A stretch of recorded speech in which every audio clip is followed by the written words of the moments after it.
Hi, I'm Elliot Schreiber. For my book launch, I'm pleased to be here today in New York City at Steelcase at their Work-Life Center in New York City in Columbus Circle. I wrote a book that we're going to be talking about today with our panel called The Yin and Yang of Reputation Management: 8 Principles for Strategic Stakeholder Value Creation and Risk Management. You know, when you write a book like this, people ask, why did you write it? And what's it about? Well, it sounds like it's a book about reputation, but it may not be like any book about reputation that you've read, because it's not a book about public relations or advertising or influence. It's a book focused on value creation, and my belief that reputation really comes from stakeholders who believe that you have met their value and their expectations of value better than your competitors can. And when you don't do that, you increase risk. And the reason why I called it the yin and yang is because the Taoist principle, of the ancient Chinese principle of yin and yang, recognizes that everything, even things that don't look like they're complementary, are actually complementary and interrelated. I do think that everything is connected in organizations. The way we choose to do our values, our branding, our internal culture, everything is connected. And it ultimately ends up with, what is the question of governance? And when I talk about governance in the book, I'm really talking about how do we become better stewards of organizations. Now, in the book, I actually am focused on 3 key audiences: boards and executives, the marketing communications organizations, and risk management.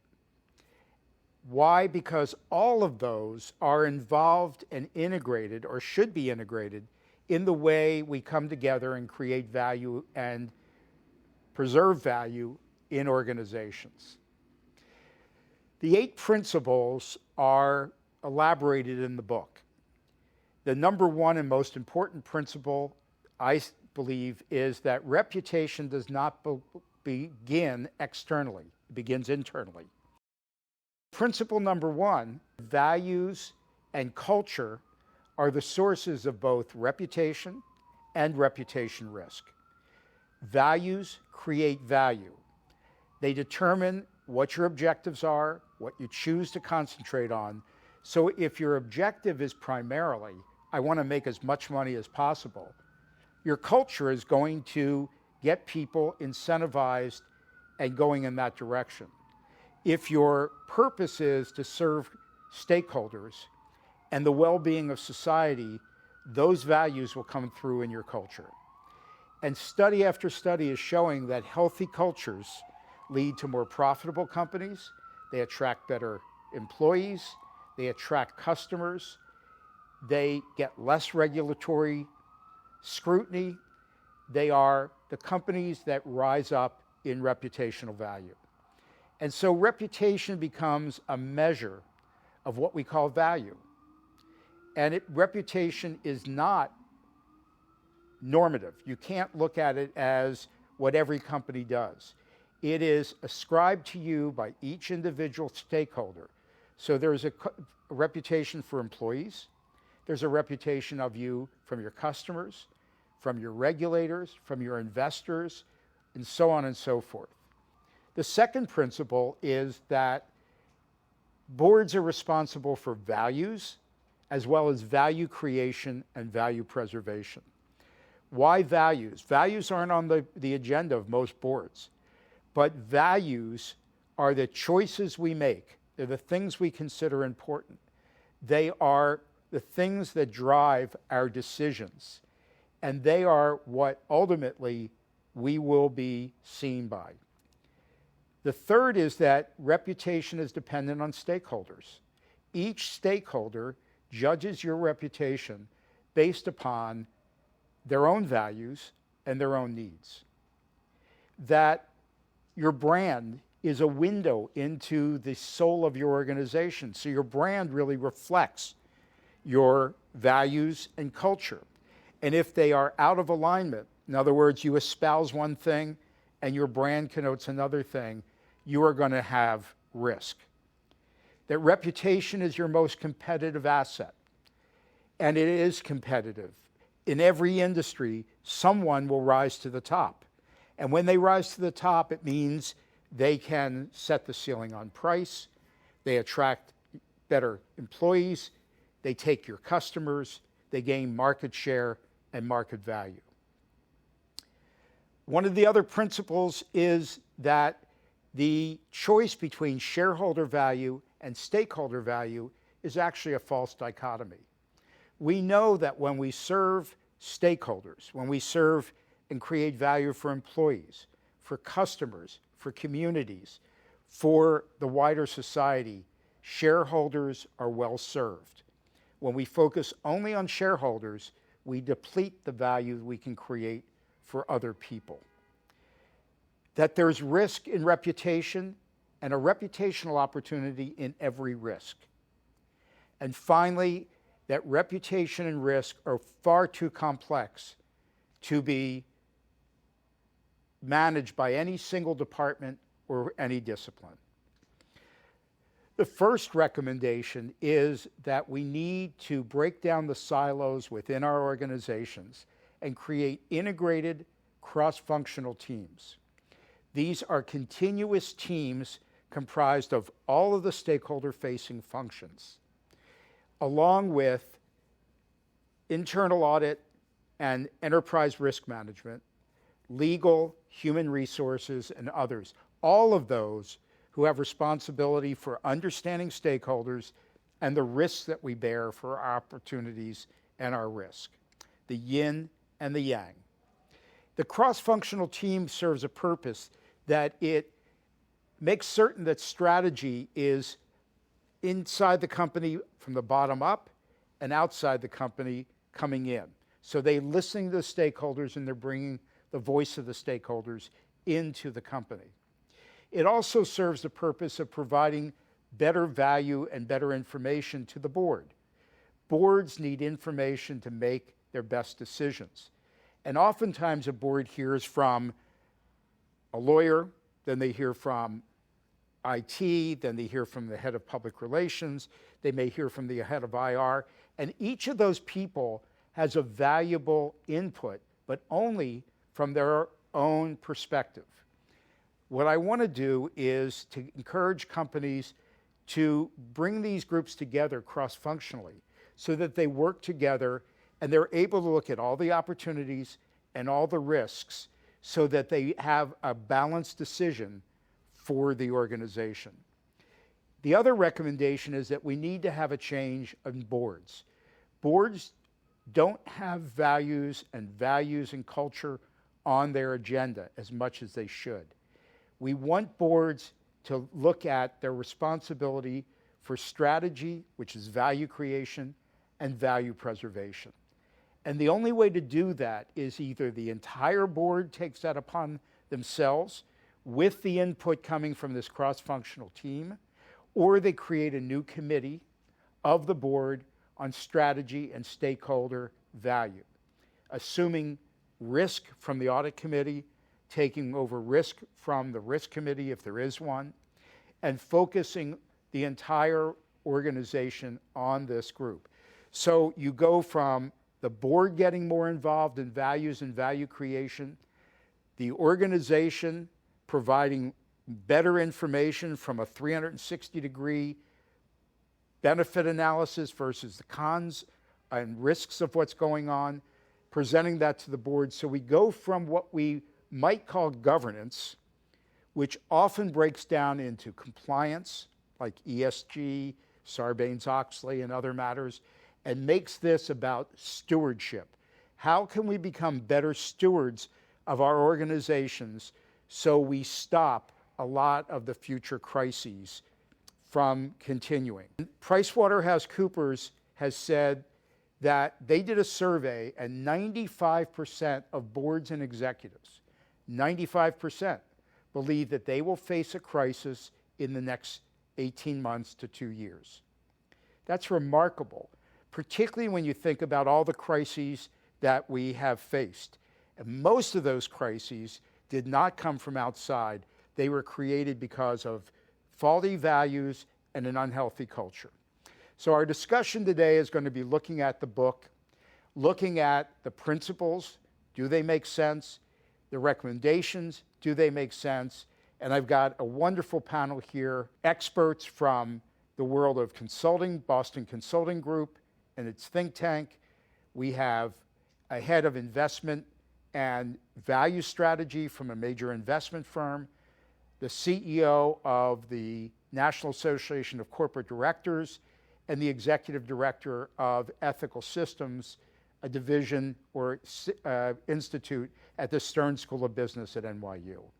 So welcome. I hope you enjoy our discussion, and especially I hope you get the book. The book is on Amazon. We'll also be talking about the Institute, the Strategy and Stakeholder Value Institute we will be creating to bring together the best minds from a variety of disciplines, because this has to be holistic, to look at how we can create better stewardship of our organizations and how we can get organizations to create a more functional approach to management. I've got a great group of people I can't thank enough for joining us, and we'll start from the end. Martin Reeves, who is the chairman of the Boston Consulting Group's Henderson Institute. Martin came all the way in from San Francisco for this. Rick Konrad, who is head of value strategy at Roosevelt Investments. And Rick also is the chair of the Board of Governors of Western University in Canada. Peter Gleason, who is the CEO of the National Association of Corporate Directors. And Alison Taylor, who is the executive director of Ethical Systems, which is at the Stern School of Business at NYU. She's also an advisor to Business for Social Responsibility, yeah, and an adjunct professor at Stern. The first principle is that values and culture are the sources of both reputation and risk. They're the sources of both your opportunity and your risk. And we can go through the litany. We've had situations like Wirecard in Germany, Wells Fargo here, VW, Boeing, the list goes on and on. And when you get down to it, what happened in each of those companies? They had an unhealthy culture in which the CEO incentivized people in a way that perhaps was considered appropriate, but led people to do the wrong thing. And so I guess the question is, in your background, your careers, do you agree that we really have to start not externally with reputation and risk, but really start internally and look at what constitutes the way the company decides what it's going to do? Values are a choice. Alison? I do agree with you that values and culture are a choice, and I think one of the things I would see is that I think what we call values or what we name as ethics and values is really we treat as a defensive shield to manage regulatory and reputational risk. So corporations have been able to deflect criticism for a long time and manage a very tight boundary where they project outwards the message that they want you to have. And so one of the interesting things I think that's going on is that those boundaries are dissolving, and senior executives to a very great extent, and to a greater extent than they have perhaps realized, need to behave as if anything they say or do internally will be known externally.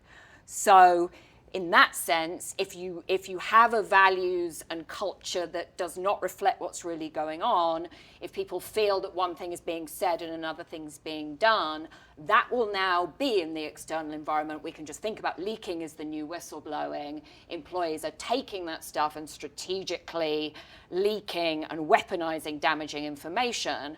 So if you don't start internally, you're going to have a lot of problems. Peter is a CEO. You agree? I do. I think we're in an interesting period, though, in terms of how we manage this risk that's there. You know, if you think about values and culture and the interplay between them, the values is really the why and the culture is the how. So why we exist, what we do, but how we execute on that is the culture that's created within the organization. So you can have the greatest value statement in the world, but if your culture is not adhering to that, right, it goes nowhere. So that internal look that you're talking about, I think, is real, because you've got to. But I also think, you know, in terms of the environment that we're operating in, it is radically different than it was 10 years ago. The advent of social media, to your point of leaking, I mean, and weaponizing. So you can have a great culture, you can have great values, and you can have a disaffected employee internally who creates havoc within the system because they leak what they perceive as a misdoing, and they can escalate it via social media. And it may not be true, it just may be their perception of it. So again, that culture is how do we bring everybody together around the values, and we all operate that way. Very hard thing to do. Your reference to herding cats, you know, the way you herd cats is you move their food, right? So we've got to figure out how we incentivize people properly to adhere to the values and the culture that we're trying to build as an organization. When we talk about culture, we think about, you know, if you ask a lot of people, what's your culture? They'll start talking about their ping pong tables or whatever. We've got this Silicon Valley view that is what culture is all about. And yet it's really about, you know, your behaviors, and we think about it as wanting employees to do the right thing, but the systems and the policies and the incentives sometimes are not in line with the way we want to do things. Martin, where do you see things? I mean, your BCG has some of the top companies in the world that are your clients. So my discipline is strategy, so I go slightly broader to answer your question. So the fundamental question for me is, are we trying to do the job better, or are we trying to do a different job? And I think there are reasons for believing we might be playing a different game in the environment we're in. So there are lots of things that haven't changed in strategy, but there are some big things that have. So one of them is dynamism, which is competitive advantage used to be last at least 10 years on average across industries. Now that same number is about 18 months. So whatever you're doing yesterday, you'll probably have to do something different, and that creates a lot of complexity. I think a second one is openness. Not only openness in the sense of transparency, but openness in the sense that 9 of the 10 world's largest companies are now multi-hundred player ecosystems and not individual companies. Right. So the entity to be managed is different. It's a bigger scale object. I think the third one is sustainability and context. This sense in which you refer to yin and yang being the connection, everything being connected. Now everything is literally connected digitally. So that means that we have to think about more complex systems, and we have to think about the sustainability of the larger systems in which businesses operate. I think the fourth one is algorithmic. So it used to be that this discussion would be primarily about the things that humans do, but now we have to think about the things that humans do, the things that algorithms do, and the things that humans do to manage the algorithms, which is a new area of ethics. And I think another one is human. And so in the midst of the great resignation, and with AI threatening to take over some of the routine aspects of management, we need to think about, you know, what is our prime responsibility to deploy our more uniquely human powers of cognition and ethics and creativity to business problems. So coming back to your question, I think in that sense, culture and values serve a couple of important roles to attack that new agenda. I think one, they're a simplification. So the one thing you can't have is a detailed, unchanging plan in a dynamic and complex environment, but you can have the constant of culture and values. And I think the second important job that ethics and values and culture help with is integration. In order to see that big picture of my dependence on my relationships and my reciprocal value with others, we have to think about the bigger game, the long-term consequences of our behaviors, and not just the immediate value of the transaction. So I think a very big yes to your question that values and culture are much more important. Right. So picking up on what Martin was talking about and Peter and Alison, the second principle is that boards should be responsible for values as well as value creation and preservation. And yet anyone who works with boards knows that values and culture are rarely on the agenda. And many boards will say, well, values and culture, if I get into that, I'm overstepping into the CEO's role. I've now moved into operations. You monitor a lot of companies. Mm-hmm. You're the chair of a board of a university, which is a very different type of operation than a company. But why aren't boards talking about values more? And should they be talking about values more? Because we are looking at something that makes the decision of what kinds of objectives you set and what you choose. Yeah, obviously we should be speaking much more about values and concerning ourselves with the general stakeholders. From the standpoint of a corporation, I think because there's really relatively few meetings that you get together. You may have 6 or 8 meetings a year.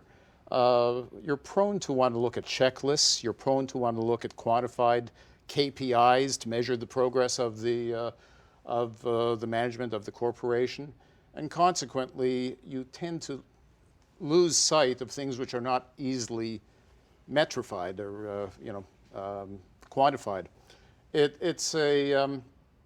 It's unfortunately a function, I think, of the way the system has operated historically. When we talk about compensation issues with the CEO, quite often it relates to, here's a set of metrics. And this is true whether you're dealing with a corporation or a university. We really should be taking a much more macro view of the important stakeholders that are at play. Being able to look at, employee satisfaction. You may get an employee survey that can be quite cutting, and in many cases they are. In some cases they get transmitted into social media. It's possible for board directors to operate on a much higher plane and to really concern themselves with those important issues, those stakeholders. As you said, much of it comes internally. We're all prepared for a crisis external, whether it be cybersecurity or that type of thing, dealing with climate change. But what we want is something that's genuine, something that's, you don't want an integrity wash as you have with greenwash. You want it to be genuine, that it really is central to the focus of the corporation, and it's the mainstay of the sustainability of that corporation. So let's take a quote-unquote stakeholder-driven values, ESG.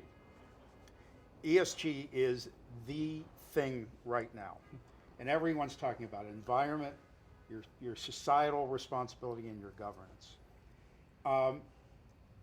I have a fear that ESG is going to become another compliance metric, is that boards will check the box and you have a number of consultants in there because you can compartmentalize it. Should we be talking, instead of ESG, really about raising the standards of what we mean by governance, because that determines how you treat the E and the S? Mm-hmm. Yes. I know you and I had discussions about that. Yes, we should. ESG is an investor reporting framework so that investors can put you in a category that they can then use to make more money. I don't think it translates that easily into a sensible corporate strategy, not least because you can't really take meaningful action on 30 or 40 indicators if you're really not going to be a hypocrite about it. And so if we start from ESG metrics, I think we end up in the wrong place. And so I think there's a pervasive misunderstanding. It seems to be happening more and more in the US. I now see the compliance field taking over the ESG metrics. I see the accounting profession going in and knowing that they're going to make a lot of money from assuring these metrics. And I don't know that this focus on getting a better score on these metrics is taking us in the right direction. Yeah, and we had, I just saw someone posted, I think it was Bank of America. They used the World Economic Forum's ESG metrics. Here's our sustainability metric. And here's what employees should care about. Here's what society should care about. And my question was, how do you know? Have you asked your employees? Mm-hmm. Have you asked anyone? I mean, not to belittle it, but you had Davos, where the 1% of the 1% has gotten together and defined what it is sustainability means. Is that really the nature of it? Well, I think that there are some good things about the ESG movement. I mean, in the sense that we need to think about those broader spheres of corporate activity, that's a good thing. In the sense that we shouldn't rely on qualitative descriptions, we should try to measure whether we're on track or not. I think the trap is to over-rely on it, though, because assuring the absence of negatives doesn't necessarily create a positive. Also, being good at 27 metrics doesn't necessarily create coherence. So I think better than that would be coming back to this earlier theme that I touched on of integration. You know, the board should adopt an integrated view of the business and its broader social impact, and perhaps in that context, metrics are helpful, but metrics alone will not give the full picture. I think there are other integrating devices. One of them is purpose, which is, you know, what is the firm primarily trying to do? What's the intersection of its self-interest, its capabilities, and its social good created? I think the strategy is another one, a traditional one, which is how will we achieve that purpose? Monitoring strategy. I think compliance measures to sort of downside risk assessment. I think there are these constants of culture and values that maybe transcend any sort of more temporary, more detailed instruction set. So I think it's just over-reliance is the danger. The integrated reporting initiative is well established. It's been around for a very long time. And right at the beginning, I was thinking, and I argued with the people involved in that project, how can you bring about integrated reporting if you don't do integrated thinking? I know later on, well, several years later on, they started to really focus on integrated thinking too. But it took a long time to bring that up. And I don't think enough integrated thinking going on even now to be able to do integrated reporting in any effective way. But I think, as we talk about ESG, and you're right, it is the thing. And I've done more speaking about ESG in the last 2 years than any other topic, bar none, in probably the last 10. I think the important thing to go back to culture and to go back to where the boards are, and that it's raising that discussion of what don't we know. And to your point, the investor community has asked 1 million questions, and all of them ask different questions, and they have a motivation for asking those questions based on their portfolios, but it brings that topic to the forefront. And whether you're looking at the E side of it, the S side of it, or the G side of it, people are involved in that. So that cultural aspect comes into discussions. I can tell you from our board of my organization, we talk about culture all the time because it's embedded in how are we executing. And culture is an asset that the company has to manage, and that's where the board's oversight comes to play, because you can't execute on your strategy if you're leaving dead bodies in the hallway, right? You have to work this through so that you're operating efficiently, you're taking care of your people, you're wondering how and how they're operating internally. So I think there's a positive to the discussions around ESG and the commonality that's starting to come out, so that it's not 50 different investors asking 50 different questions and management goes into compliance mode. You're getting into real discussions about what is the company doing around these areas, and that drives the board's discussion around people and culture. But if you think about you know, as an investor, we have so much flexibility when we look at financial reporting and what GAAP allows us in international accounting standards. You know, it's even wider in terms of the ESG reporting, you know, without a well-defined set of principles. But it seems to me that ESG for most companies, for most investors, is focused on the E side. It's the environmental side. Engine number one and Right. State Street. And all So, the you know, others. climate change is obviously very, very important to us, and Right. it impacts us greatly. But, you know, it's the S and the G that kind of get short shrift when there's discussions of those principles. And I think culture is a much bigger picture than just an ESG principle, you know. But it sounded from what Martin was saying that you were sort of advocating for a concept of stewardship of the entire enterprise that is very different from what we've had before. Right. So obviously, in a sort of an incremental sense, boards can play their existing game better on many dimensions. But let's set that aside. In terms of playing the new game better, what is the point? I think it is to adopt a more integrated and dynamic and inclusive a picture, and to manage that picture. And therefore, I think things like the discussion, the robustness of the values against these environmental challenges is really important. I think I like about the word stewardship. It suggests some bigger asset, a bigger system beyond the transactional system of the company that needs protecting for the sake of the company in order to ensure a social contribution. So the board is in a unique position to do that, if you like, because they're at the top of the hierarchy. They are the check and the balance of things going wrong. They are focused on the longest timescales. Not that they come from very diverse external backgrounds, so that's sort of the information and values and antenna of a company. One of the reasons why you wouldn't do that, though, is if you're overwhelmed with the duties of compliance. So I think it's possible with all of the increased number of compliance requirements for this integrated thinking, as Paul put it, to be greatly diluted. So the part of the boards I know best is the strategy committee or the strategy day, and if that just becomes one day a year, I think you have a problem.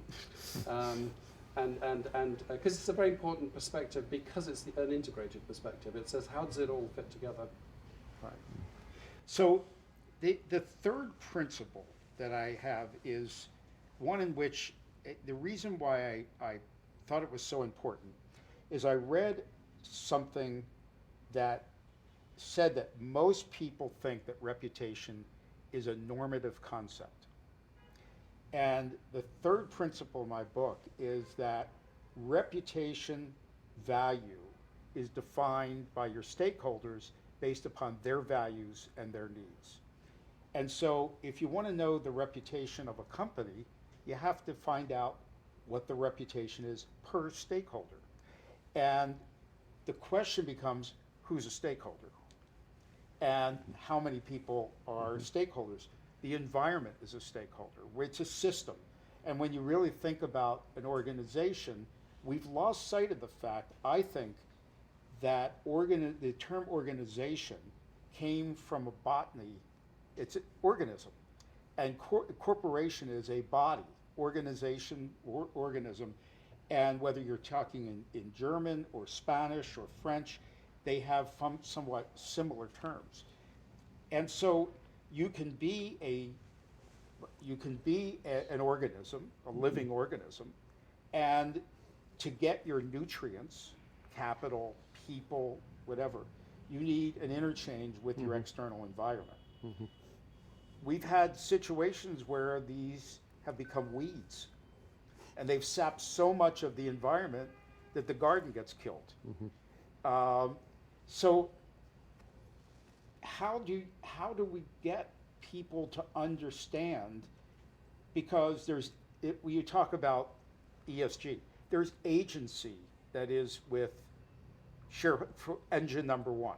I mean, every oil company is shaking in their boots about engine number one because they challenged Exxon, and beyond belief, they got 3 board members They're now after Chevron. You've got the big three, State Street, Vanguard, and BlackRock. So they're going to get attention. And that's going to go on extremely important. I hope we take more attention to the climate problem, because God help us all, we're killing ourselves.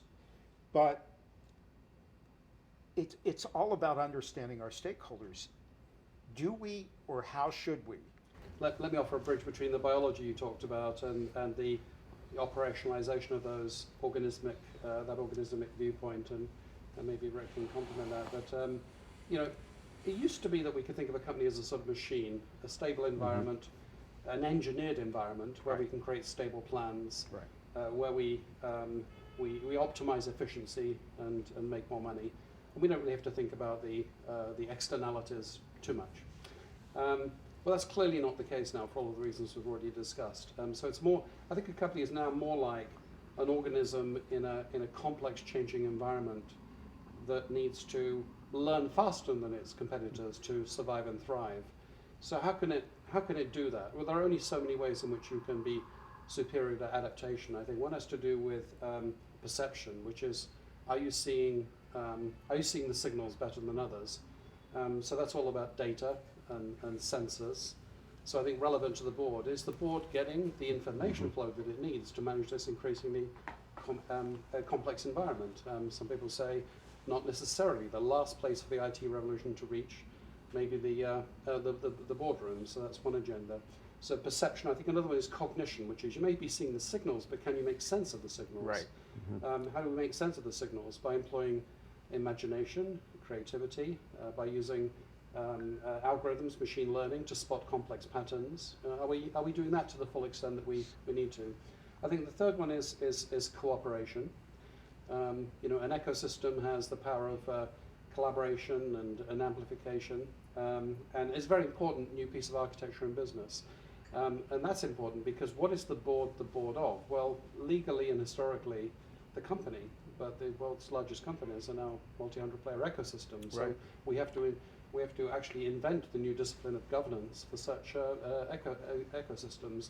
And the last one, I think, is the transduction of ideas into actions, which is if you spot that pattern and you're collaborating effectively, how do you translate that into experimentation and agility and action in spite of the increasing average size and complexity of corporations? So I do see the governance problem as being increasingly biological, and biological ways of thinking about it as being increasingly helpful. But as a former biophysicist, what do you think? A recovering biophysicist, yes.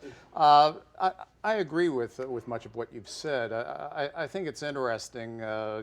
We look at corporations as a legal entity in this country, and in Canada for that matter. But you look at the way the Germans define it as a concern.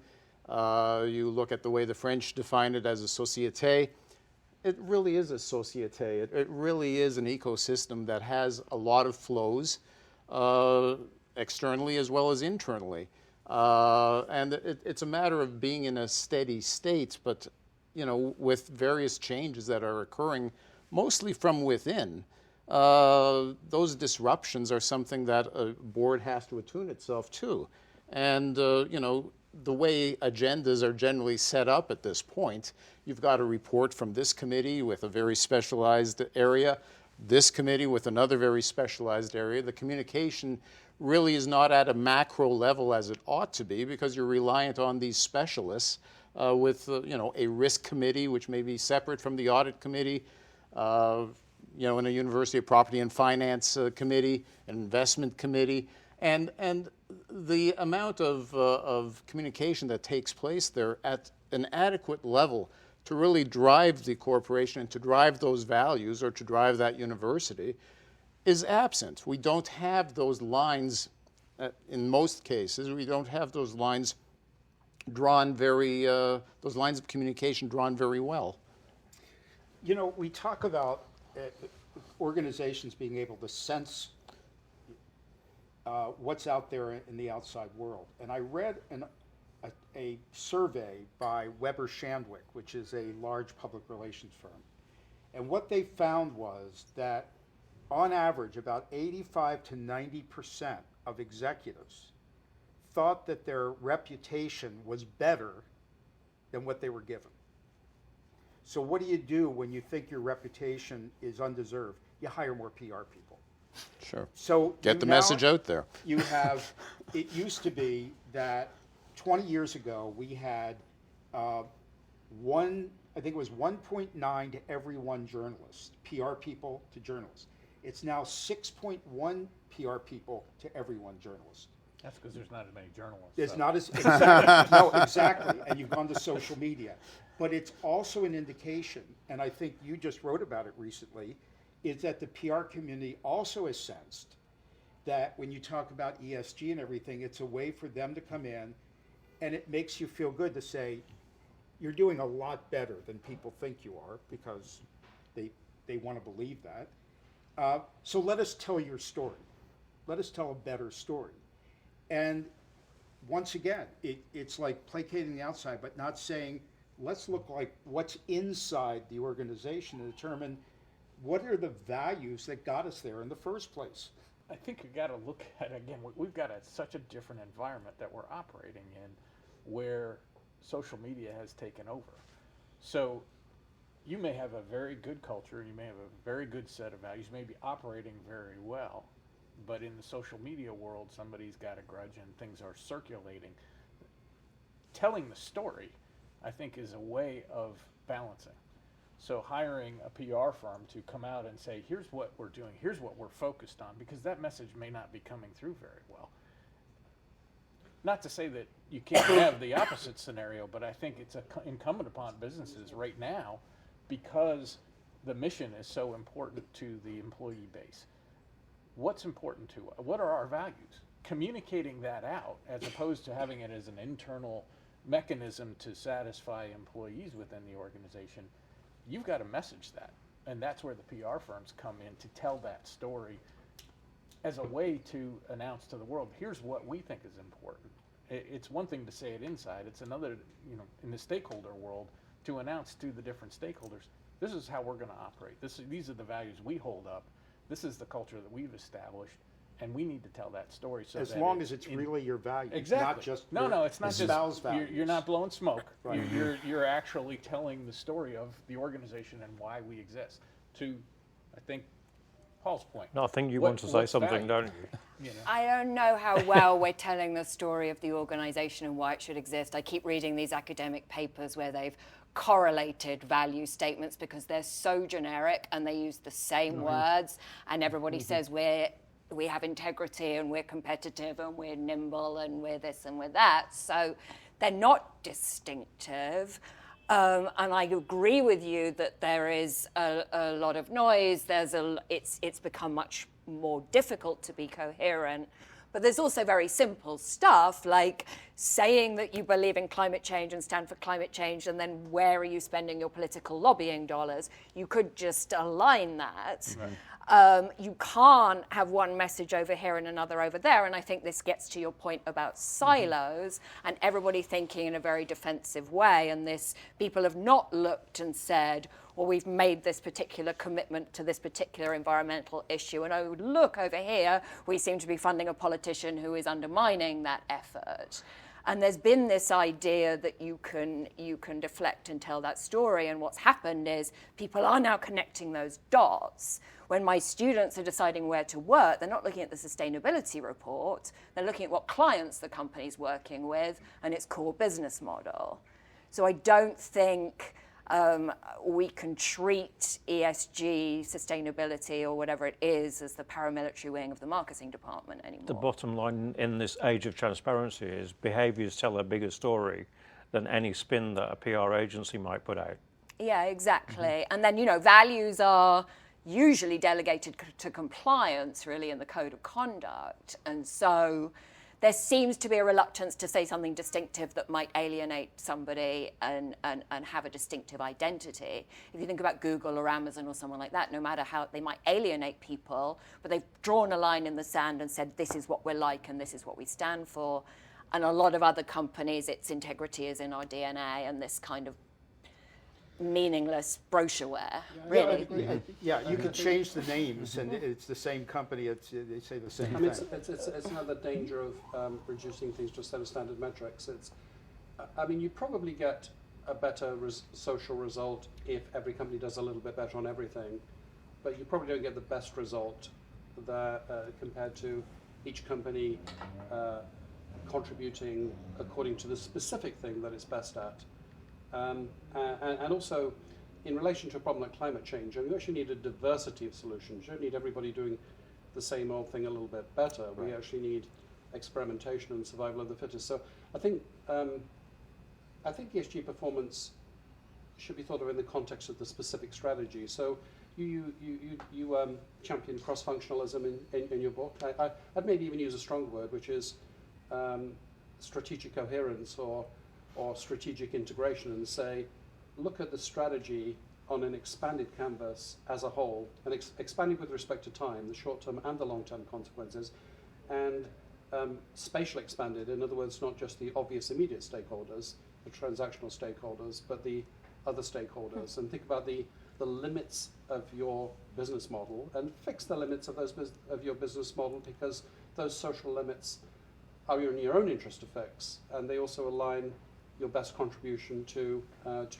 society. So I talk about sustainable business model innovation. In other words, doing strategy in a way which combines these two things that are thought of rather differently: the strategy of the company, very financially driven, and these sort of other external considerations where you want to do a bit better, or at least stay out of trouble. I think they should be looked at in a more integrated fashion. So I think the key update we need here is the thoughtware. So perhaps you'd consider that to be a part of culture. It's essentially a different way of thinking about how you define your business strategy. I talk in the book about the principle of your brand being a reflection into a window to the soul of your organization, and arguing that we need to connect the real values to the way we present ourselves. Because, I've always believed that there are companies that have first order values. It's really part of their DNA. And others that have second order values. They're espoused, but they have nothing to, and you go to employees and you say, do you believe the vision and values? And they look at you with their eyes rolled, really. Who participated in that? And reputation being a major competitive value. So, and that's one of the other principles. So in every industry, I've always believed that there is one actor or two that really understand the competitiveness and how to see competitive. So I often get questions from people who say, well, I'm in the oil industry. I'm not looked at positively because I'm a member of the oil industry. Or it used to be the pharmaceutical industry. I'm in how do I differ? Well, in every one of those industries, someone has differentiated themselves. They've been the best actor. So pick up on Paul Pullman's comment about, who used to be the CEO of Unilever. He said that if we can get 20% of the companies in every industry to start doing, quote unquote, the right thing for the world, we'll change the world. And those who won't come along probably will be forced through regulation to come along. Do you see it as a competitive? I've known companies that say, well, we'll follow. We'll follow. But how do you get people to recognize the competitive value that they get through reputation? And it's not just greater awareness, or it's the ability to you're all in the same industry, you're all after the same talent, the same capital, the same customers. So there are choices to be made. And if I'm in top talent, who do I join? To your point about your students. If I'm a customer, who do I want to buy from? And it's not all about price, it's about value. So I think there are two self-limitations in the traditional way of thinking about strategy. One is thinking in terms of industries, which is, it's pretty much a given how my industry operates. We all produce this, we all behave in this way. Right. Well, in the land of ecosystems, that's not the case. We have a lot of lateral competitors. Mm-hmm. We can combine business model elements in any way we like now.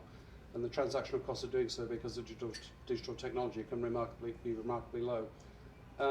I think the other self-limitation is to think that business is all about the business. In other words, it's about the narrow traditional variables of business: customers, competitors, prices, and products. Well, of course, those things are still important, but I think an enormous amount of performance is swayed by social risk, reputational risk, and more broadly, who's going to turn the climate constraint into a climate opportunity. We're already seeing, I run a list every year of the world's most vital companies, the ones with the highest capacity for growth. And we're seeing a takeoff in sustainability technology. The constraint is turning into an opportunity. So I think we must, again, it's a mental limitation. It's an update to the mental software that we need to turn these constraints into opportunities.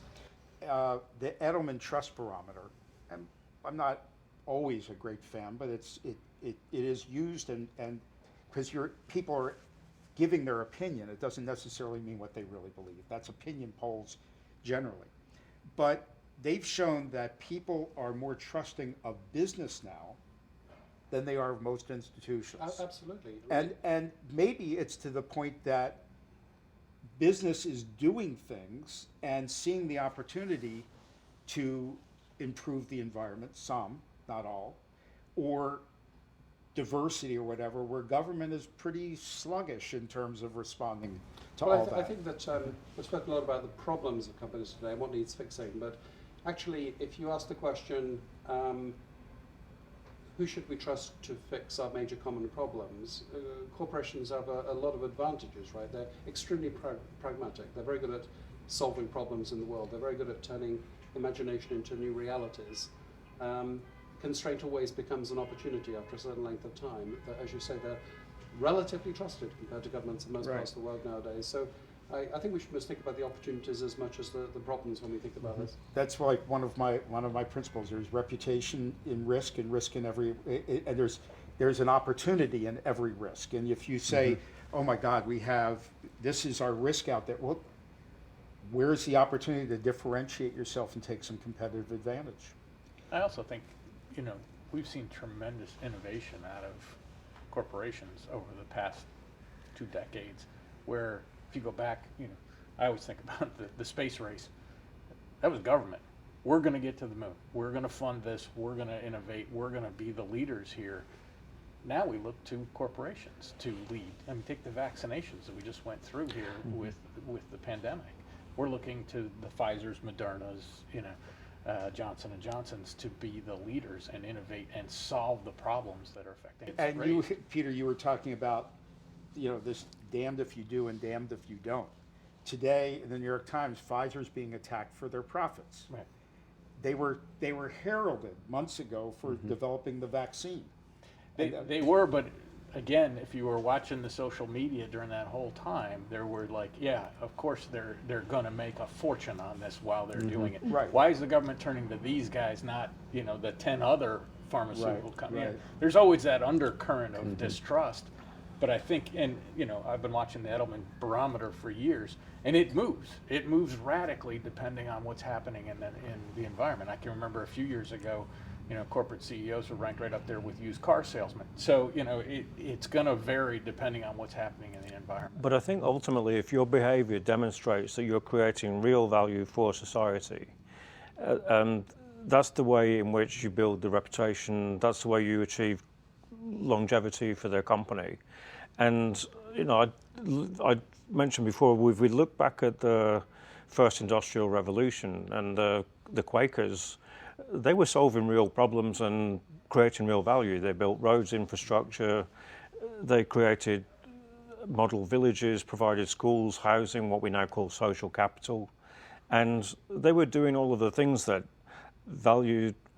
society really valued. And many of those names still exist. They don't carry out the same practices. Maybe they'd be doing a lot better if they did. But when I'm talking about the Enlightened Enterprise Academy, I'm thinking of what they did in the past, and we need a new kind of enlightened view of the potential of business to contribute to society, real value, as a way of actually creating long-term success of the organization and profits for shareholders in the process by doing the right thing in the right way. But it also comes down to, doing the right thing ultimately translates into greater profitability, steadier relationships with all stakeholders. From a financial standpoint, it also should result in a lower cost of capital. Right. So, I mean, it's really something that is, from an investment standpoint, it's a very logical pursuit rather than, I mean, I've seen companies that have bought back stock ad nauseum and ultimately bankrupted themselves because they turned the balance sheet topsy-turvy. There is a very optimal mix that you can take shareholder values and broaden it into the stakeholder value that adds to the sustainability, that also lowers your cost of capital without favoring just one particular group. And I think investment analysts are beginning to understand that a lot more than they ever have. The notion that you have a culture and a value system, a promise that's respected by, through the brand, it adds to the attractiveness of the corporation, not just from a cost of capital standpoint, but from the ability to attract your great students, from the ability to attract great professoriate to the academy, from the ability to enhance management's role in sustaining those sorts of values and that type of culture. So, I think it's a win-win. And as you suggest, if it just takes 20% in an industry to adopt this, I'm not sure which industries are most adept at it. As you've said, there's many industries which are now cross-fertilizing one another, that you're no longer in the financial services in particular. But God knows who your competition is. You have an ethical systems institute. Obviously, if you're talking about ethical systems, you see unethical systems. So do you see a change in terms of, we talk about values, that the ethics of companies are improving? I think ethics has become a source of strategic risk and advantage in a different way, partly because ethics has become entirely decoupled from legal risk. So it used to be that as long as you didn't break the law, any decision you made to maximize profit was ethically neutral. And now companies are being evaluated on their performance on, whether it's diversity or supply chain relations or climate change or whatever. None of these are legal risks. So whether as a company is perceived as ethical has got completely decoupled from anything we grounded it in. I don't know where else you can ground it other than in the impact you have on your stakeholders. That doesn't make it easier necessarily, but we're also in a world where there are different values and cultures, and I don't know how realistic it is to say that we can have an organization that is the sum of the personal values of its employees. So you have to ground your strategy and ground your values in something concrete, and if it's not stakeholder impacts, I don't know what it is.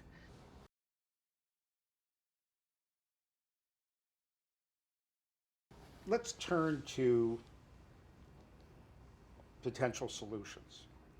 One of the things Paul had mentioned that I didn't want to do in the book was to just say, here are the issues and everybody shake their heads, is to put a stake in the ground and saying things should change.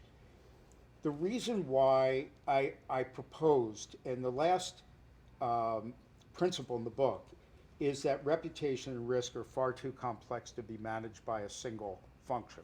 When I talk about that, that's the interface of anyone who's involved in stakeholder, whether it's IR, investor relations, government relations, or whatever. You have this myriad of disparate groups throughout, as well as legal. You have internal audit and ERM.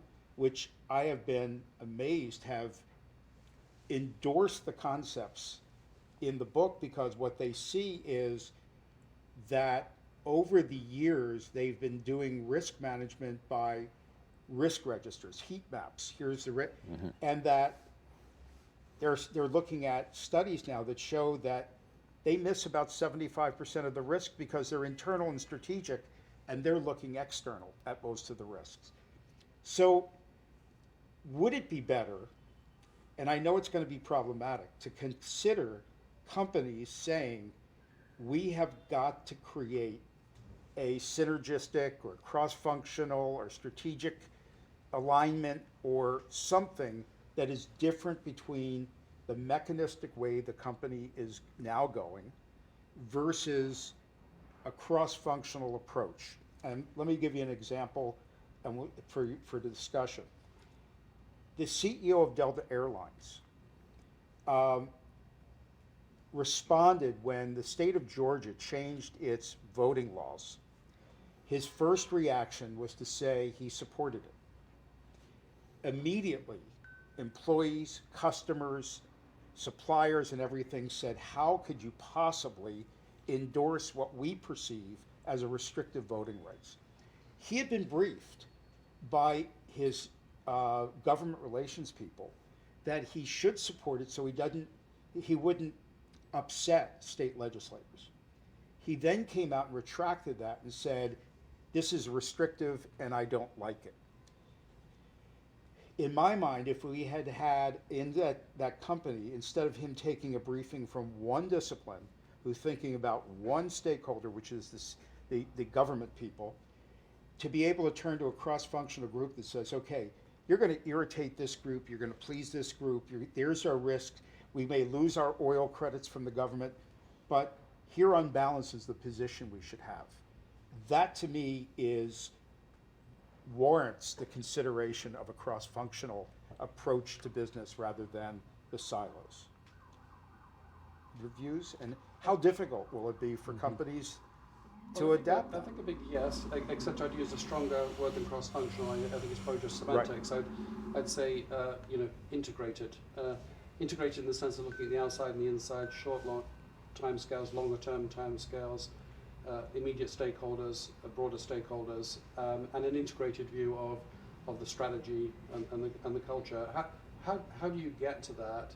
I think it comes back to this sort of analogy of the company as an organism. So what things would help a board do that? I think one would be to be externally oriented, to be better informed of the changing external reality, to be leveraging information and technology to enable that to be the case, to be leveraging AI to be better at pattern detection, because a lot of what boards do is detecting incipient patterns that they can act on early, to discuss, but primarily above all, I mean, the precious time of the board. Boards meet, 10, 12 times a year. Use that precious time primarily on integrative thinking. So if we can somehow routinize the compliance activities and focus on this integrative thinking, the big picture of the purpose of the company, the culture, performance against that purpose, I think that's where the highest value is, because you don't necessarily get that 3 levels down in the organization. So this may give the board more information and more integrated information than they might otherwise have. Right, and it's also to do with stance, in the sense that what does the board do with that information? I think it doesn't really absorb it and make sort of spot decisions on it. I think questions are also vitally important here, because if a board were to look at a picture and to improve how that picture is looked at, what would it have done? It would have reframed. How do you reframe? You don't reframe by being presented to. You reframe by probing, by asking questions. So I think a lower reliance on reports and PowerPoint, and a greater reliance on being informed beforehand of the basic information, and a discussion, a sense making, and a framing of situations is very important. Yeah, I usually tell boards the most powerful tool you have is a question. Right. That is the most powerful tool. And your responsibility is duty of care. Without questioning, how do you assure yourself that you're taking care? The first time I ever implemented this was a few years ago, when I was giving a presentation, and one of the people there, who was a board member of a pharmaceutical company, came up to me and said, I'm really interested in this concept of integration or cross-functional, of what, could I invite you in to talk with our CEO and others? And we got the endorsement to create a cross-functional team or integrated team. And we had about 8 or 9 people that started. And the first meeting was really introducing one another. These are people in the same company, many of them existing and sitting on the same hall. They knew nothing about what the other person was doing. They had no idea what information they had. They had never collaborated. And yet, I said to the CEO, what's your objective? And he said, I want differentiated value. I want to win the war for talent. I want the highest stock value. I mean, all these things. He was aggressive about it. And I said, maybe we ought to try to get you an integrated approach to creating that. He liked the idea. The first meetings, by the time we got to the second meeting, we had saved the company $250,000. And the reason why was we started talking about information that we needed. Where's the data that we needed? And one of the people said, well, we're about to start a study, and we've created this, and we've hired so-and-so, and we're about to sign the contracts, and it's going to cost us about $250,000. And one of the other people at the table said, why are you doing that? We already have that data.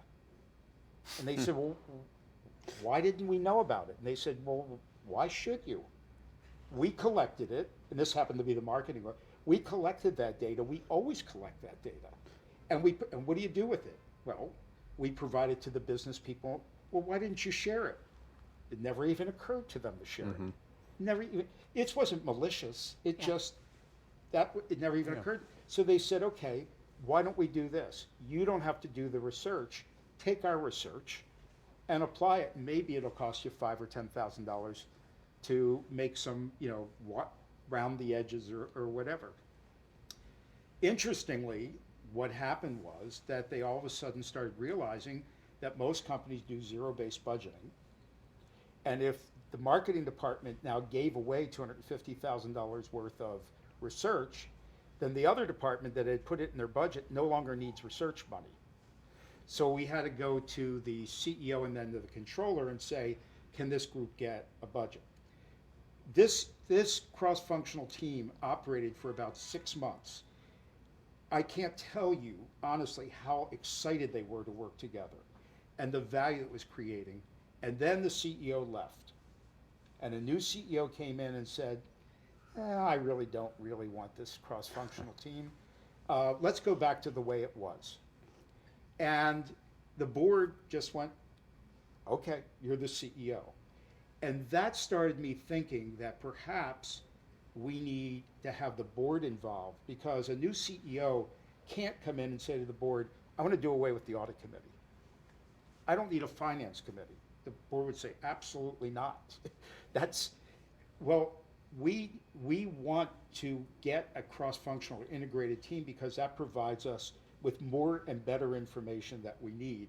And this is the way, and so that new CEO, that could have been one of the things that they hired this person on, is he or she saying, this is what we believe in. Will you operate in this kind of environment? Now, the other group that succeeded incredibly was actually a membership group. It was a trade association with members. And we did this cross-functional team. And one of the stories is in the book, because I interviewed one of the vice president who actually was in charge in bringing this team together. And we actually had a couple of board members. We had the CEO participate. And it was the first time that this group had ever really thought about things.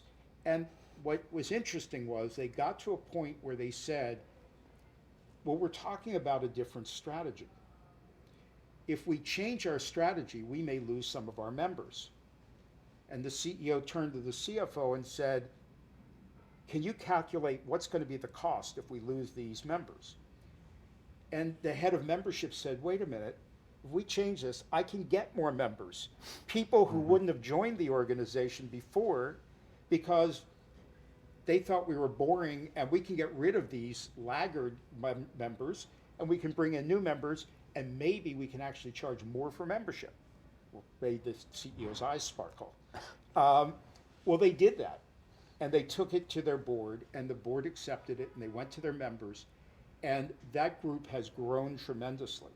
And it was used as strategy, and what we did was really interesting, and this goes to the values, and I talk about it in the book, what I call employee branding and employee mantras. The marketing department rewrote its positioning statement to reflect this new strategy.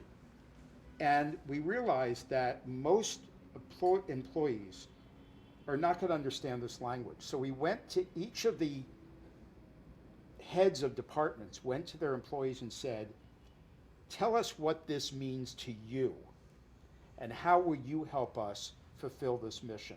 And that was everyone from the person who answered the phones, to the membership, to marketing, to finance, to the government relations people, to everyone.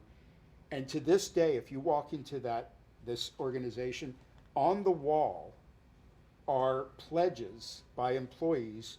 I pledge to do the following. And each of them had their own mantra. They had it on their computers.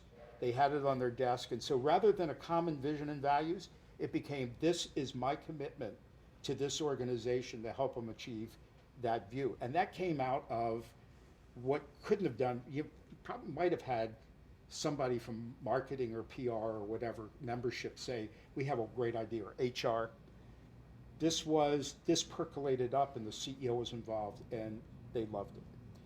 So I know when one of the recommendations in the book is that we create a committee of the board called a Strategy and Stakeholder Value Committee. They subsume responsibility for understanding stakeholders, because they've got this integrated cross-functional team providing them with information about stakeholders. They subsume risk from the audit committee, because audit committees really are not very good places to put risk, particularly future-facing risks. If they're a financial organization, they have a risk committee. This gets subsumed in. And I know one of the basic questions of boards is, my God, don't we have enough committees already? We now have an ESG committee. We now have an E&Y committee. My question is, why are you forming all these committees around these little segments rather than elevating it and saying, let's have a committee around value creation and value preservation? You're looking at me. I'm looking at you because you represent boards. Yeah, I think the latter half of your discussion on how boards look at this is a challenge, because every issue that arises right now, people start demanding there be a committee. So there ought to be a cybersecurity committee, there ought to be a D&I committee, there ought to be an ESG committee. And I think Rick was talking about it before. This is incumbent. I mean, we're talking about values, we're talking about culture, we're talking about reporting, we're talking about risk, we're talking about strategy. This is what the board is there for. Mm-hmm. And I would hate to see it compartmentalized and not being addressed by the full board. It doesn't mean that there aren't roles for the committees to play, and you can categorize the risk into the various committees that are standing, but the board has to be addressing this as a whole in the context of strategy. So what if the whole board said, we're committed to focus on strategy and stakeholder value, and our responsibility is the values of this organization, value preservation, value creation. And we're going to take it on the board as a whole. And this integrated cross-functional group is going to provide us with the information that otherwise we would have called on the head of legal or the head of public relations or the head of IR or the head of whatever. It sounds somewhat ridiculous, but if you've ever worked in a corporation, that's exactly what happens. Another person gets trotted in to tell the board, and they give their own focus. Here they have more of an integrated view. Would that be more amenable? Yeah. I mean, I think the cross-functional teams aspect of this and getting the different perspectives on it goes into the reporting that goes to the full board. And it's not just coming from one entity. It's not the CFO presenting financial risk. It is the collective risk that's coming up as it flows out of the strategy. Strategy is the board's job. I mean, it's the CEO's job, but the board has to oversee what the CEO is executing upon and his team is or her team is executing upon. But you don't want to put it down too far in a committee where it gets segmented off and 3 people are really focused on it and the rest of the board isn't. You've got to have that whole board engagement. And it's easy to say that.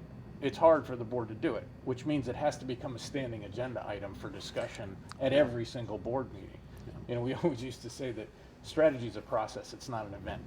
Right. And when you discuss strategy, you have to look at the inherent risks, you have to look at the assumptions underneath it, and you have to be constantly addressing that to see where you stand relative to what you said at the beginning of the year or the beginning of the plan. You know, if you have a 3-year strategy, it's hard to do a 5-year strategy these days. It's hard to do a 3-year strategy if you take the last 2 years into context. But it has to be constantly monitored, and it has to be a full board responsibility, because you don't want 3 people specialized on it and trying to report up. To the same reason, you want a cross-departmental team providing that broad depth of information.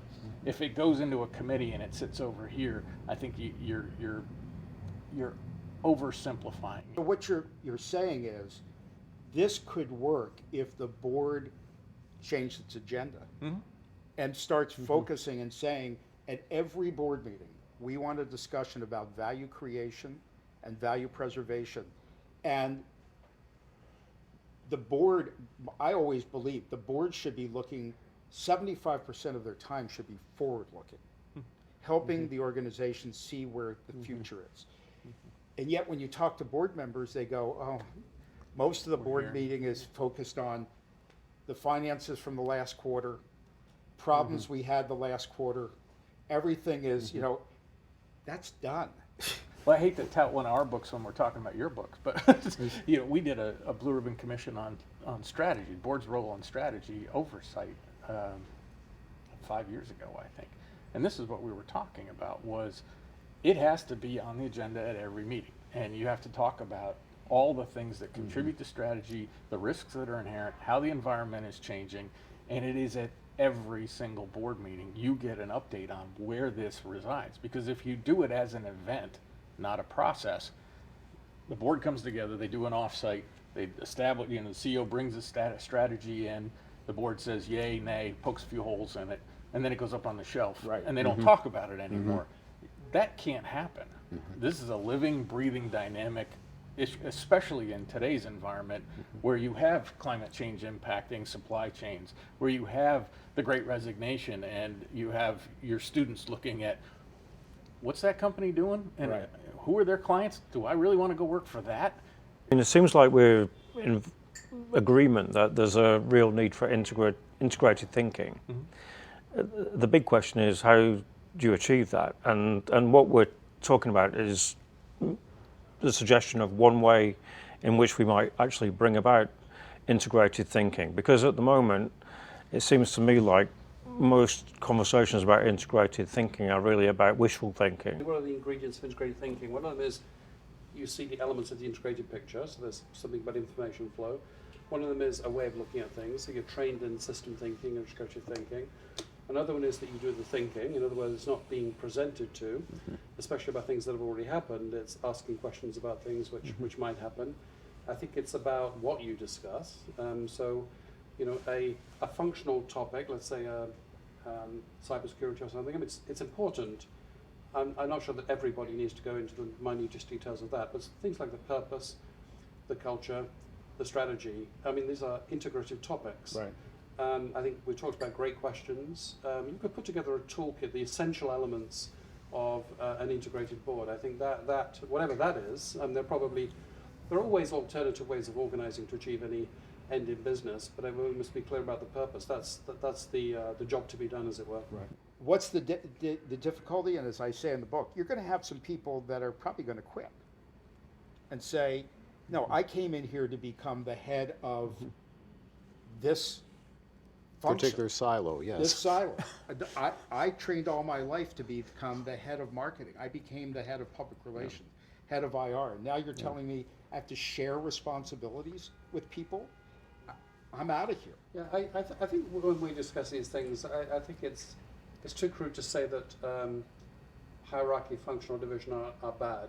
I think there are tools for different jobs. But so I think in stable times, I think you incrementally improve what you have, and so it tends to deepen functional knowledge. I think in times of discontinuous change, or very rapid change, or great complexity, you need that integrated view, because the yesterday's way of dividing things up may no longer be responsible. So you need very fluid boundaries, and you need this integrated view. And I think that becomes the art of leadership and management, having that integrated view and operationalizing it, because it's not just having an intellectual view, it's actually communicating it persuasively to others, enlisting them to the purpose. So I think all of those integrative activities are absolutely critical right now, and that's not just an incremental thing. I think that's one of the prime jobs to be done in the environment that we're in. From a board standpoint, are they willing to step forward and say, we got to listen more to what's going on inside the company? Or do they have to trust what the CEO says? Or, as the book Willful Blindness says, they stay willfully blind. I worked in a company at Nortel Networks in Canada. That board stayed willfully blind and admitted it at the end. What do you all think? We hear about we hear about the things that have gone Right. wrong where the boards didn't. You're not going to hear about it when they did. Right. So we don't know all the scenarios where a board stepped in and went, wait a minute, why does that incentive package look like that? Why are we incenting this? Stop that. And it stops before it happens. Now, again, I don't know. We're never going to know because you're not going to hear it, but you do hear about the problems. So I think we have to figure out, how do we create a more effective chain for IA to bring those problems, which, there is a governance chain that goes through directly to the audit committee. You hope it works. But I think we've got to get to a situation, and I think we're moving in that direction, where the individuals on a board are looking at their own reputational risk and saying, you know what? No, we've got to stop this before it gets to that stage, because, and I wrote this in the foreword, you spend your entire career building your reputation, and it'll be gone in a second if something like that happens. Right. And how do we stop that? And I think that's incumbent upon the board members themselves to stand up and say, no, we're not doing that.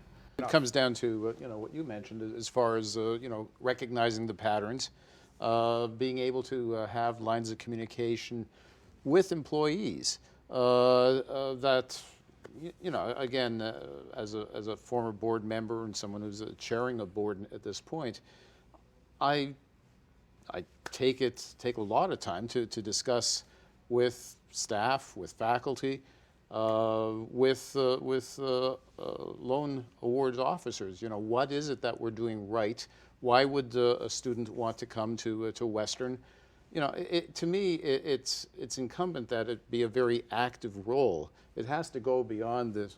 I call it 6 or 8. You say 10 or 12 meetings. For most of us, it's been relatively a few meetings. There are committee meetings as well, but you really have to get to know the values of the organization. You have to know who's responsible for what, and you have to have those lines of communication that are open. Historically, there's been a fear to address a board member directly as an employee. You thought you'd somehow get into trouble. But if you have open lines of communication, you publish an email, you have access to that sort of information, and it behooves you to go through that. From what you had said earlier, as far as it is the entire board's responsibility for strategy. I agree with this notion that it can't be a committee. I like the idea of operationalizing it, as cross disciplines, interdisciplinary participation in looking at the values, looking at the culture, and getting a far better idea. But when you have a board that consists of a bunch of people of very similar background, quite often CEOs, quite often people who are just there as athletes that would look good in the annual report. You are going to get people who often want to compartmentalize their board activities into a micromanagement or an operational thing, and it gets away from the overall strategic thinking. And I think what you've suggested as far as how you set up, the organizational structure is to destructure the organization. Right. And Systematize it. Systematize it, exactly. And to have that sort of management administrative viewpoint and have that translate into an agenda for the board, I think will resolve some of those issues. If we're talking about integrated organizations, we're going to need to have people who are willing and able to work cross-functionally. Not everybody can. Do we also need to think that the way boards are, the nominating committees need to think really differently about who comes onto a board? Not just we need diversity in whether it's as important as it is in terms of women and visible minorities, but thinking and everything else, because we've talked boards can get out of touch. I think we need to think of strategies to manage a much more complex information processing problem. So I think we need to bring technology into the boardroom. So there are technologies already where you can have real-time semantic analysis of vast streams of information, so you can routinize compliance to some degree. I think there's trade-offs between integrative activities and analytic activities. I think that there is cognitive diversity that you can bring to these problems, so that different types of minds see the things that others don't want to see or can't see because they lack the experience in those areas. I think we can be perhaps more flexible about the resources that we deploy to support the tasks of the board. It's not quite remarkable in a way that I don't have this data, Peter, but maybe you've seen it, but if you plotted like the number of people on a board and how frequently a board met, the cognitive cost of a board, it probably is pretty much the same as it was 30 years ago, but they're dealing with a task which is, 10, 20 times more complex. So there has to be either some superior information processing productivity or a different organizational construct or extra resources. The equation probably needs to be thought. It's quite unreasonable to imagine that a dozen people can manage everything in a fast-changing environment that is now cross-industry, highly technologically enabled, where you don't have to worry about not only the business, but business, society, governance, equality, and everything else. And I think that's one of the. We just launched a project called the Future of the American Boardroom to really look at what should the board be tasked with and what are the expectations. Because you're absolutely right. When you think about the I role, have a great book for them to read. I'll distribute it, don't worry. When you think about what's being asked and the expectation from the investor community, from society at large, from all the stakeholders, any problem that happens in a company, the first question, where was the board? Where was the board? Right. The finger gets pointed at the board. Well, they should have known. Well, how? What is, again, what's the information flow that's coming up? Where is it coming from? But I think your other question there in terms of who should be on the board and should nom-gov committees be thinking differently?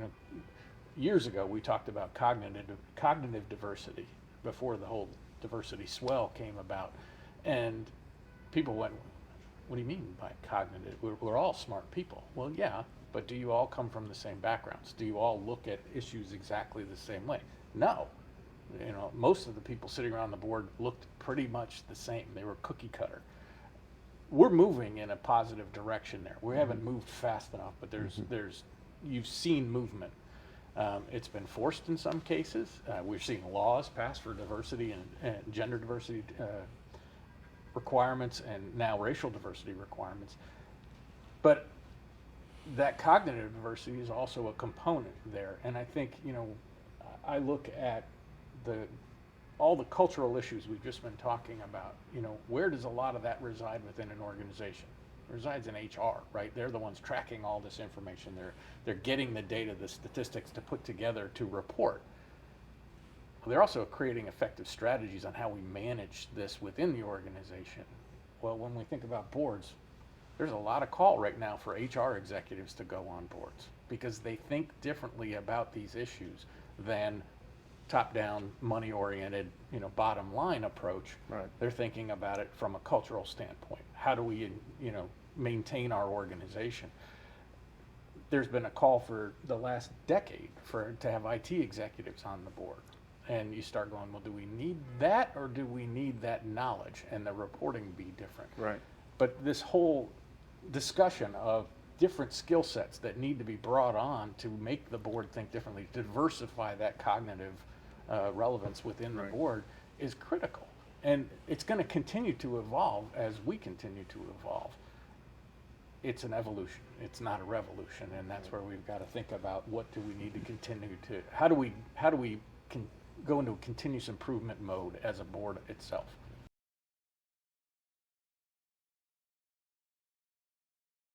Let me turn to where we plan to go.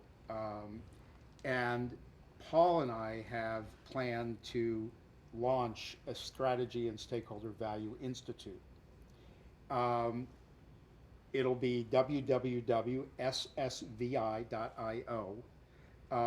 And it is trying to bring together, and hopefully bringing together, some really dynamic minds to think about how do we influence organizations of all types, not just corporations or nonprofits, but universities and governments and others, government projects.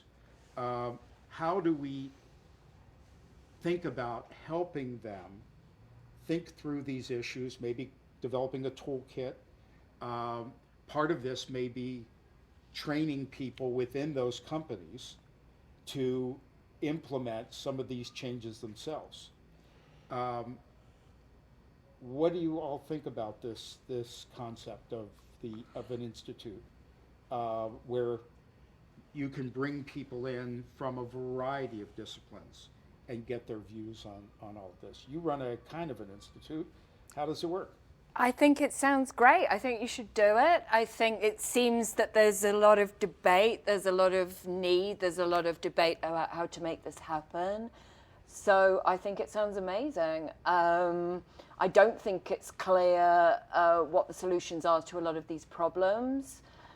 Saying that we need to think about stakeholder input and impact is easy. This is a very complicated exercise in terms of considering trade-offs and impacts and who you're going to listen to and who you're going to ignore.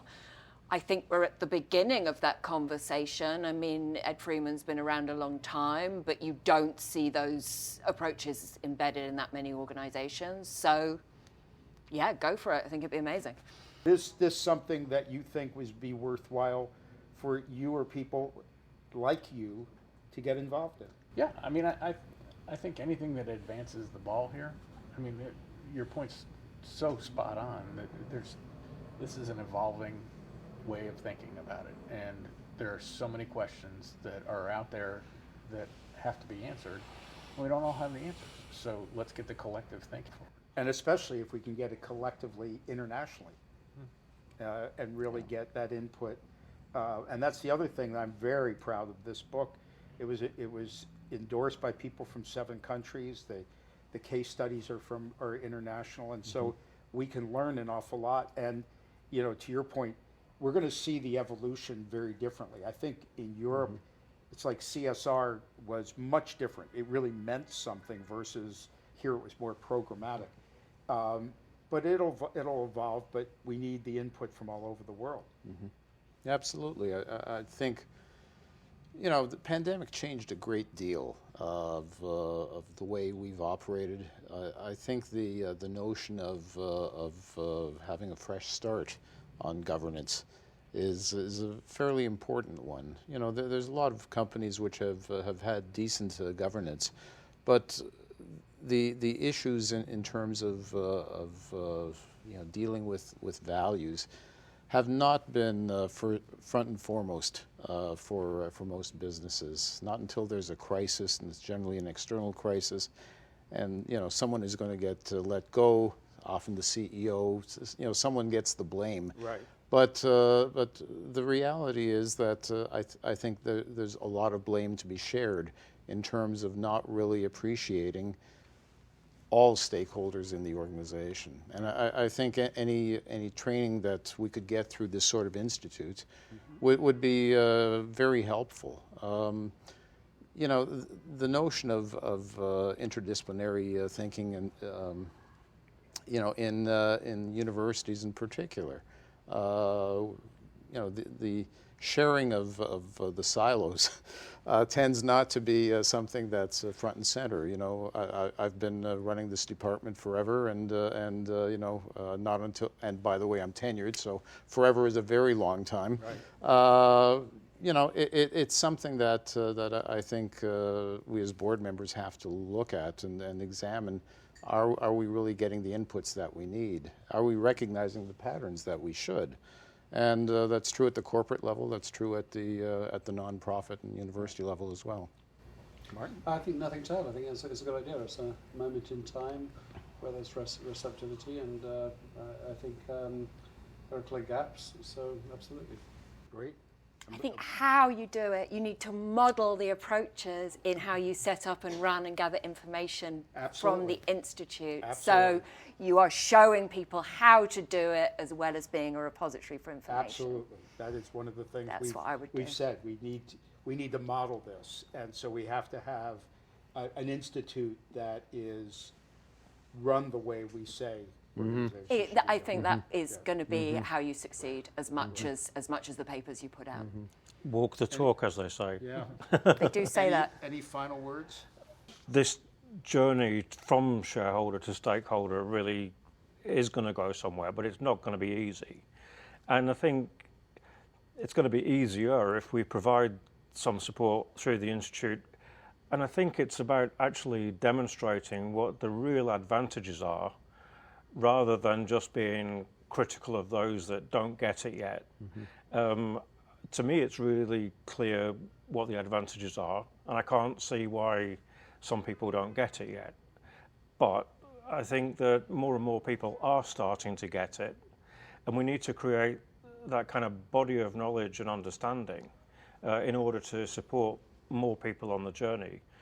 And it's focusing on creating and having an enlightened impact on the world, which is what the Enlightened Enterprise Academy is about, and why this institute fits really perfectly with what we're trying to achieve as the overall goal.